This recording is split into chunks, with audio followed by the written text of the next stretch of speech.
Welcome to the Aesthetic AF podcast. Today we have Doris Dike here to chat with us. So welcome, Doris. Thanks for joining us. Thank you so much for having me. I'm blessed to share my experiences with you guys. Let's talk a little bit about what is the number one legal mistake you see med spas doing in your practice? I think the biggest mistake I see med spas doing, and I don't want to come down on anybody, but a lot of med spas will do things because their friend did it. So they'll say, hey, well, I don't think that all this is necessary. There are millions of med spas down the street doing it this way. Why do I have to do it? And they'll come to me, they'll see something online, they'll get scared, they'll come to me and they'll say, okay, and I'll go through the legal parameters, and they'll say, well, everybody down the street does it this way, so why do I have to do it that way?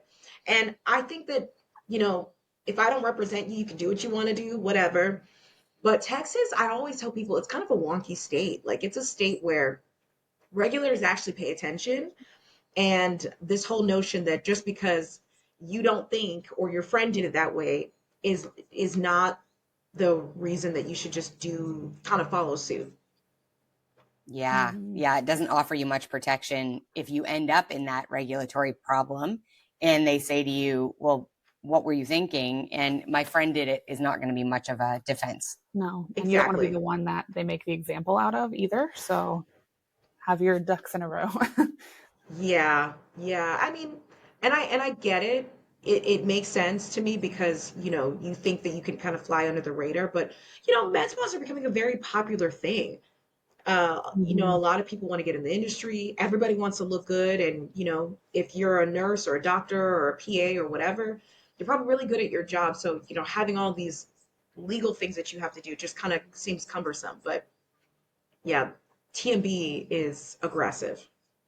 Yeah. What do you think is one document that every med spa needs, no exception? If there's just one, I don't know. Maybe you have a list of actually there's 12. Well, you know what? It's an interesting question. I think it depends on who I'm speaking to. If I'm speaking to a nurse and the nurse owns her business, then I might say a management service organization. If I'm speaking to a doctor owns a business, but he's doing a bunch of other things, I would say making sure you have a good delegation agreement between yourself and the rest of the people who you're delegating care to. So it just depends on who I'm representing and how the business is structured. But those are the two things that I would say. If I'm not a doctor, I'm going to need a management service organization agreement. If I am a doctor, I'm going to need a delegation agreement, and a very strong one. I'm just thinking of the audience members that might be very new in the industry or even in the contemplation phase. Can you explain those two documents with a little bit of detail just so they understand what the relevance is and what it does, what it protects them from, essentially? Okay, thank you for giving me that opportunity. If I am not a doctor, right? Let me go back. The state of Texas does not allow non-physicians to own medical practices. Full stop. That is something that I tell people and they want to argue with me about. I'm like, look, in some other states, you can do what you want, but Texas is very particular in that only a medical physician can own a medical practice. And a med spa is a medical practice. If I'm putting stuff in someone's face, I mean, it's a medical practice. Even though it's beauty, it's a medical practice. So to get around that, often practitioners will, and this is very legal, they'll set a management service organization, which essentially says, I don't have a license to practice medicine, but I can run a business.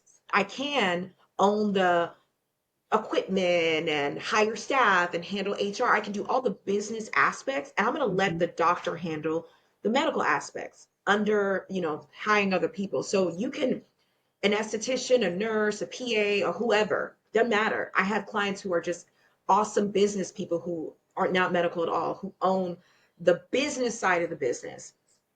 So you need to have that in place because there are so many regulations around like who can own, how money is distributed, like that has to be set up right. So that is the thing I'll tell any prospective client for free. And then if I am a doctor and I own the clinic and I'm like, okay, I want to have my own clinic, whatever, it's not likely that the doctor is going to do all of the clinical work. They'll Right. likely hire a nurse, a PA, or whoever.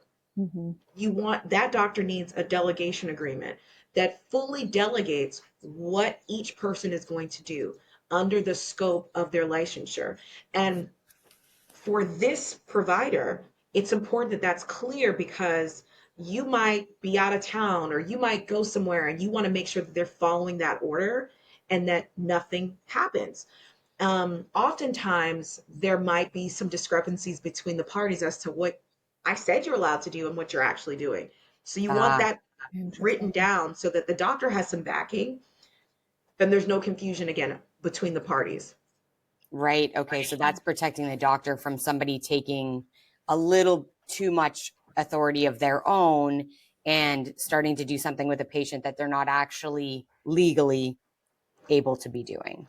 Yeah, I mean, at the end of the day, um, if anything comes down, it's both parties who are going to go Yeah. against the board. It's going to be the doctor because it's his practice, his clinical piece, and they're going to have to explain why did you let this receptionist give us injection? Let's say that, right? We're going Okay. to look back at that delegation order and say, is this something that you allowed them to do, or did they just go rogue? Mm-hmm. And that doctor will always be accountable. And then on the business side, you want to make sure that you can go up against the Texas Medical Board because the one thing I'll say, this whole notion about oh, the person down the street is doing it like that, I don't have to do that, is that I don't know what is in the aesthetic industry that people report on each other. Like they Mm, report on each other and Mm-hmm. you might be under the radar until you become a competitor to someone else and they see that you're doing things not right. They can look yeah. at your website and they can see that things are not kosher and they just anonymously report. And now you've got to answer all these questions. And we have seen people have to submit their organizational documents to the state. So there is no, oh, it won't be me and this person down the street. It could be you, depending on who it is. A patient, a competitor, anybody could report you.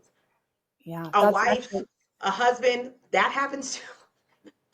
that's actually something that I've been telling my clients as we start doing more social media and all of that for their med spa. I'm like, make sure whatever is in this video is 100% compliant with what you're supposed to be doing. Most of the time, like they're doing everything they need to be doing all the time anyway. But even if it's as simple as like, oh, sometimes I lift my glasses up to look at a certain thing, don't do that if you're not allowed to do that in the video because someone could report you. And because it is such a competitive industry, I feel like that's going to happen a lot more because they're trying to weed out their competition. And it's not the right way to do that, but it happens, It unfortunately. happens. It Yeah. happens. And I think that people are blind to think that it doesn't. I mean, it's unfortunate, but like business is dirty and people will Yeah. do it. You got to protect yourself. Yeah. Yeah. Okay. So how do you suggest that med spas handle like patient consents and liability waivers? So I'm a believer in getting the patient to consent to everything that you are offering them. You want it in writing that they understood what you were performing and who was performing the services. So it needs to be in writing and needs to be detailed. Um, and some people might not make that detailed. I don't agree with that. I want to say in 2021, and it was like a med spa slash IV business, and a patient was given a saline or some IV, and they were given too much salt. It was a radio personality, and she died. Oh And my that's God. when TME kind of got really crazy in the state of Texas. Um, but I can imagine she didn't consent to a non-provider offering her medical care. I can bet your bottom dollar she didn't consent to the wrong mix being given to her. Like there, you want to outline, I'm consenting to this, not this nurse, but a nurse, whoever is offering the care, what they're giving, and making sure that they know, because people can get sick by stuff, right? People have allergies. So you need to outline, and the patient needs to, at least you gave it to them. They can read it and they check off on it so that if anything happens, you can say, well, I asked them if they had any allergies.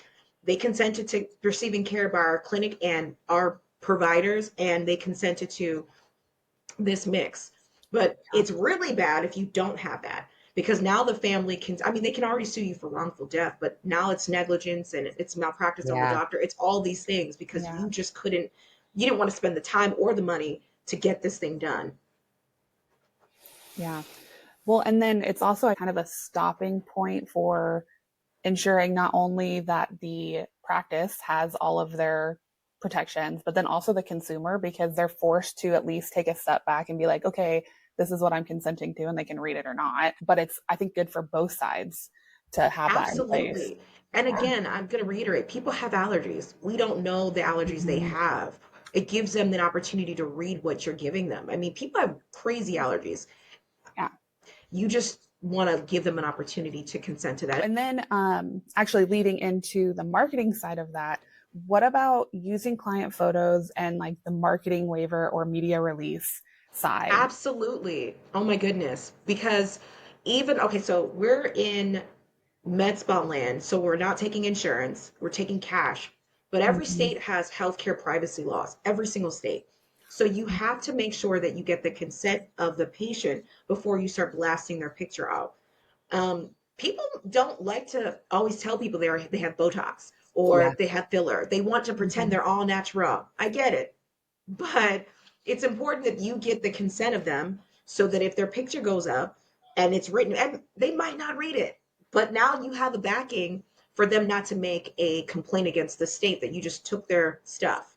Yeah. Yeah. So it's so critical to put those protections in place. And I think it is one of those things that can be overlooked or like dismissed as not important, which always seems astounding to me that it happens. And it happens in every industry. It's not unique to med spa or aesthetics in any way, but it definitely keeps happening, right? It happens a lot. And, I'm a healthcare business lawyer, so I deal with a lot of different businesses. It even happens in Google reviews. Like, say you Mhm. get a review that's not good and you're writing things in the response to the patient and you're dropping their privacy information. You can't say, you cannot say anything that you want. Like, oh, we did this filler and this and we did a great, like, no. You got to keep it generic. You want to defend yourself, but you got to keep it generic to not expose the patient as to what procedures they did. Yeah. Well, and I always say, don't have that conversation in your Google reviews. Take it outside of there and say, like, I'm so sorry that you have this concern. We would love to talk to you. Here's our contact information. Absolutely. The end. Address it there, and that's all, because that back and forth is bad anyway. And then whenever you start mixing in their medical information, that's not, don't do that. It goes so south so fast, but people get very emotional, and I get it. You probably did do a good job. You Yeah. probably did a good job. You probably tried really hard, and somebody's slandering you on the internet. It's be calm. Don't Yeah. don't make it worse than it needs to be. Yeah. People will judge your response to the slander harder than they will judge the actual slander itself. So, Absolutely. Yeah. Always, always, yeah. always. So we're going to take a little bit of a pivot, but I want to know for our audience members that might be at the point of scaling. So they're thinking about opening a second location. Is there anything in particular legally that going from a one clinic location to multi, what does that look like? Is there anything special we have to think about as we're growing our business and scaling in that way? I wouldn't necessarily say there's anything like a specific document you need to think about. I would just audit your legal documents. We've got clients who are killing it, but they kind of started fast and they are good providers, and then they're like, oh, we got to go back and do these other things. So I would spend time auditing before you get audited. Okay.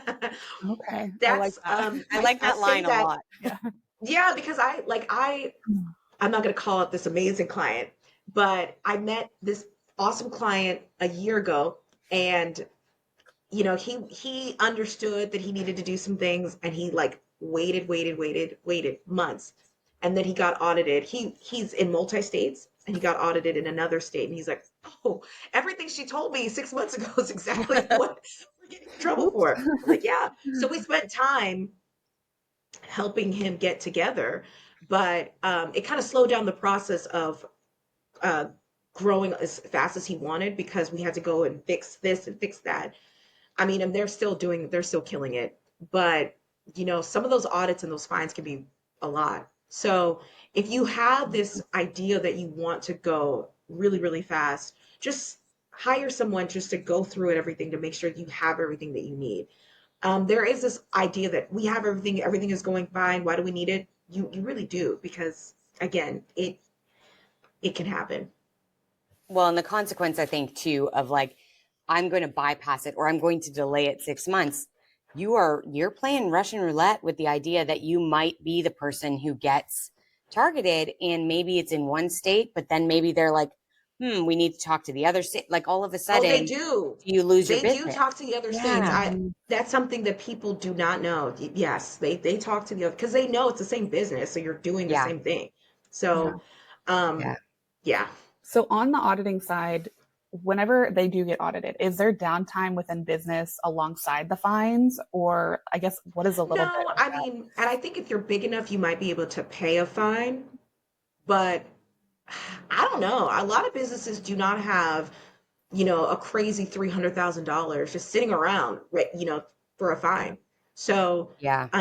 when you're dealing with audits, also that you're dealing with multi licensing members, right? We're dealing with TDLR, we're dealing with Texas Medical Board, we might be dealing with the nursing board, we might be dealing with the Department of Health. You have a lot of different bodies that you're dealing with. So also and you might get audited in one body who can not even another state, trigger the other ones and say, hey, Right. they're doing this. Hey, have you had a chance to look at these other things?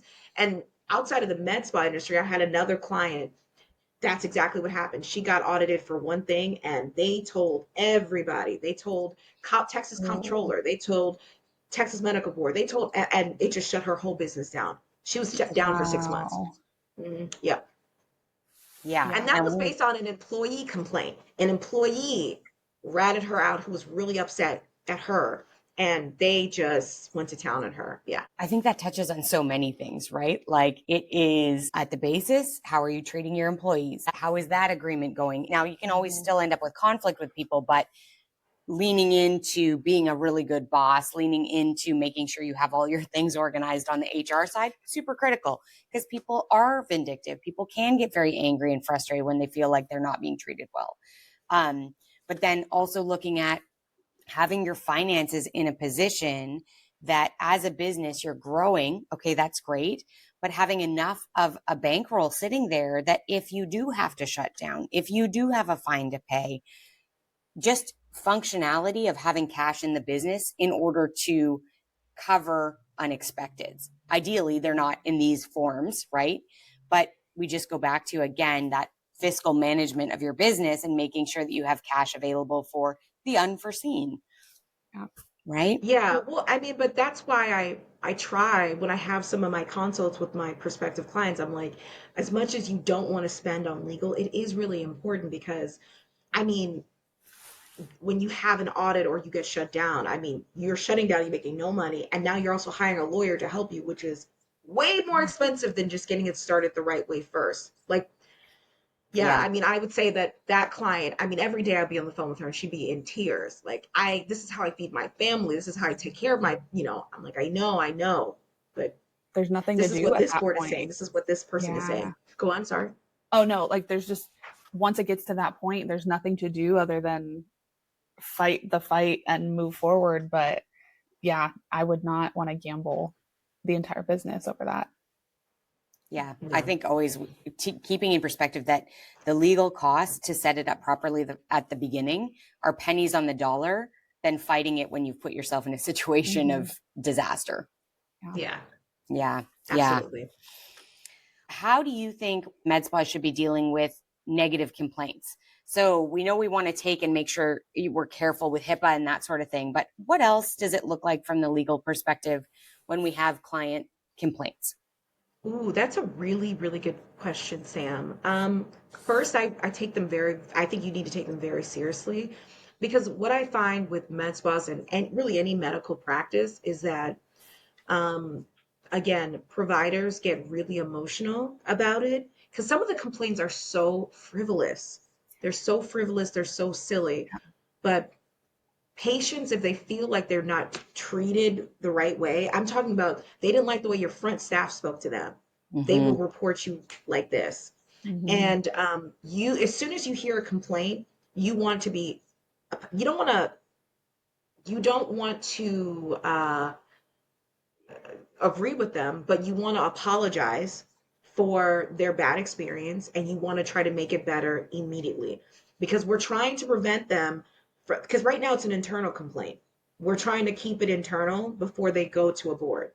Right. I've seen people get complained about because they didn't get their medical records quick enough, or they wrote a complaint because you didn't fill out, this is for like a medical practice, you didn't fill out FMLA paperwork for them to be off work fast enough. I mean, they complain about everything.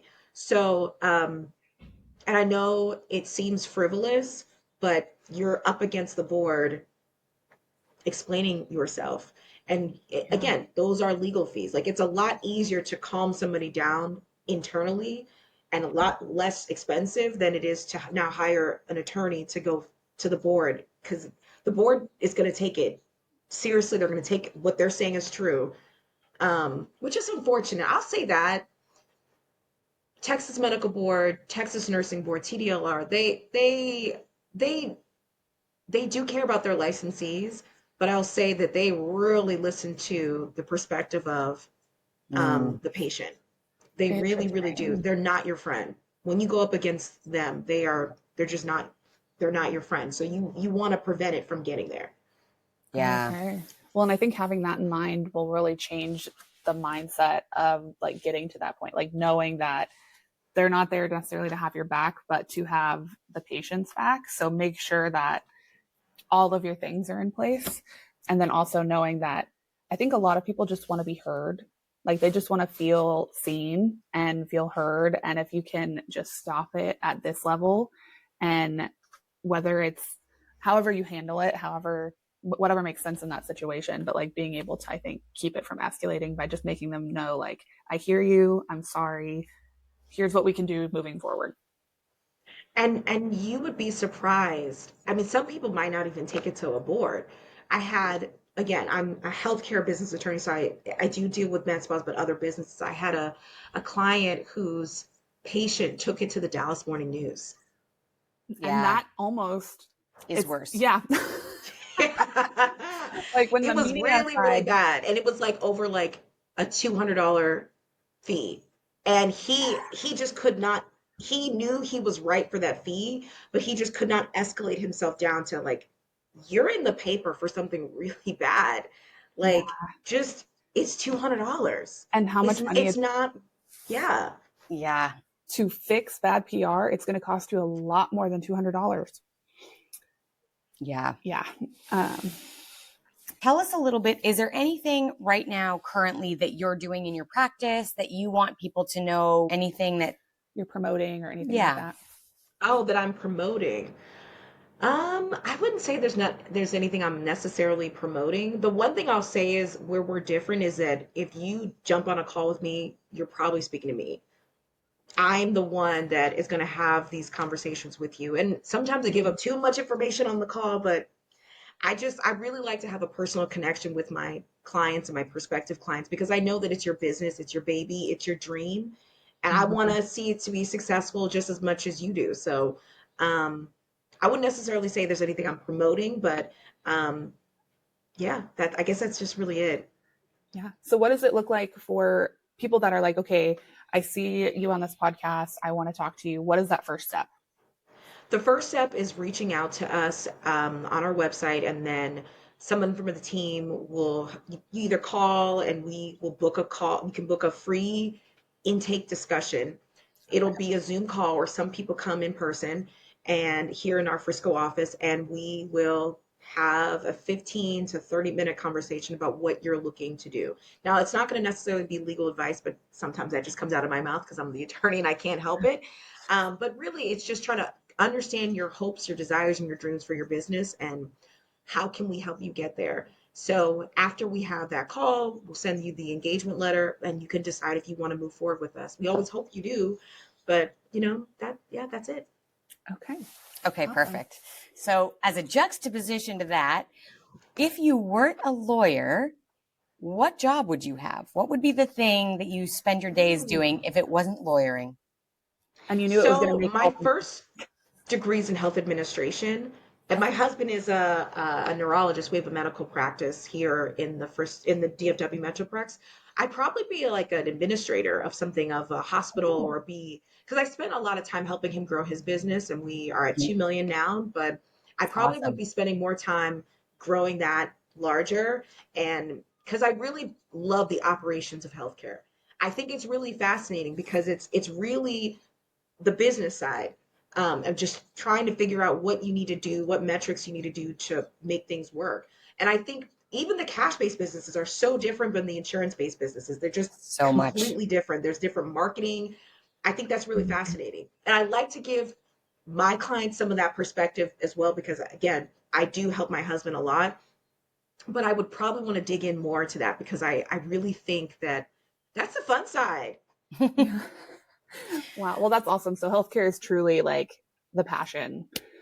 Oh yeah. I think it's really just about how can you give the best care to your patients, but then how can you grow your business? And it's like healthcare is just so different than like selling a product or offering like legal care. It just really is because people really need really need the care that you're offering. So how can you get how can you get more patients in the door and how can you offer more care to people? So yeah.